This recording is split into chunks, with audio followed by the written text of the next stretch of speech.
Today we're looking at Marquis de Lafayette.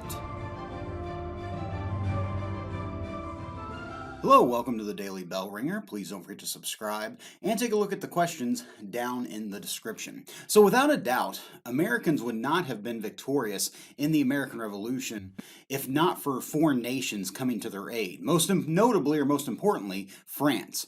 France officially recognized the United States as an independent country in February of 1778, and soon after offered support after Britain had declared war on France in March of 1778.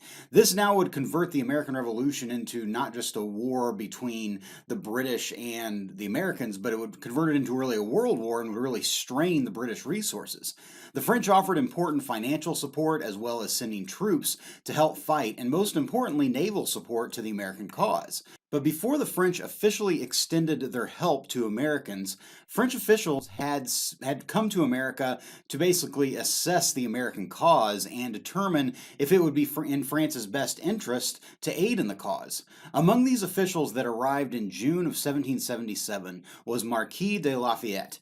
Now, before I go any further, I'm going to have to be honest with you and confess that I'm terrible at pronunciation. So I apologize in advance if I mispronounce, some of these names and places associated with Lafayette. Marquis de Lafayette would become famous during the Revolution by leading both American and French troops into battle, as well as becoming one of George Washington's most trusted advisors. Lafayette was born September 6, 1757, in Chavignac, France, located in the south-central part of France. He was born into a family of wealth, and Lafayette's ancestors had a long history of being involved in battle and demonstrating courage, going all the way back to the Crusades. In fact, many, if not most of his ancestors had died in battle. Now, as for Marquis de Lafayette's full name, now get ready for it, it's a long one.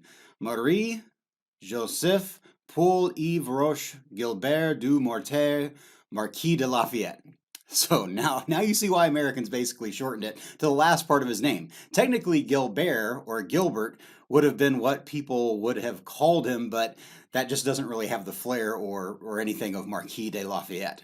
His father was killed in the 7 Years' War in 1759, struck by a British cannonball. So Lafayette grew up despising the British for what had happened to his father.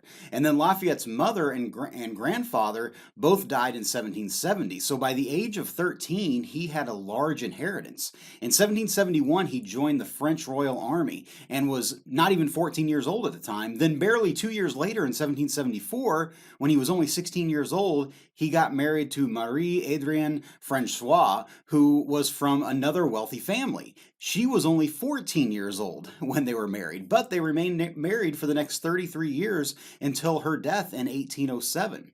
Together, they would have 5 children. As news of protest and eventual war started in the American colonies, Lafayette became very supportive of the American cause, so much so that he was eager to join in the fight.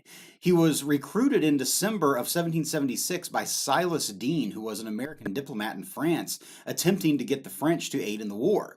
Both Lafayette's father-in-law and actually King Louis XVI advised Lafayette against going, but Lafayette was so determined that he purchased his own ship and set sail for America. He arrived in June of 1777 at the age of 19 and was given the rank of Major General in the Continental Army. Shortly after, he met George Washington. Now, Washington was about 45 years old at the time and was extremely impressed by Lafayette, and Lafayette, whose father had died when he was young, looked at George Washington as almost like a father figure to him. Lafayette quickly became one of Washington's most trusted aides. Lafayette was with Washington on September 11, 1777 at the Battle of Brandywine as the Continental Army tried desperately to keep the British out of Philadelphia. During the fight, Lafayette was shot in the leg but continued to fight despite the injury. Washington recognized his bravery by recommending that he take command of his own division. Lafayette did so and continued leading Continental soldiers into battle. Lafayette was with the Continental Army during the terrible winter at Valley Forge, and then in 1779 he traveled back to France to convince King Louis XVI to send the French naval fleet from the Caribbean and send them north to aid in the fight with the British. By 1781, he was back in command of Continental troops and was instrumental in fighting British General Charles Cornwallis in the South and helped in trapping Cornwallis at Yorktown in Virginia, which of course eventually would lead to the siege that would bring the whole war really to an end. During the entire war, Lafayette never received any pay for his military service. Actually, he ended up spending his own money to supply Continental troops with uniforms, weapons, and ammunition. After the war, he remained close friends with George Washington, and in fact, there's a room at Mount Vernon, which is Washington's estate, that is called the Lafayette Room. After the war, Marquis de Lafayette went back to France, and he actually had started having children, and his first son born was named George Washington de Lafayette. In France, Lafayette, of course, played a crucial role in commanding troops during the French Revolution as well. Lafayette died on May 20th of 1834 at the age of 76. He was buried in France next to his wife, and his son George Washington de Lafayette is said to have sprinkled dirt from Bunker Hill on his casket as it was being buried. In America, President Andrew Jackson, who was president at the time when Lafayette died, ordered that Lafayette receive the same funeral honors that George Washington had received. So with that, hopefully you learned something, and thanks for watching.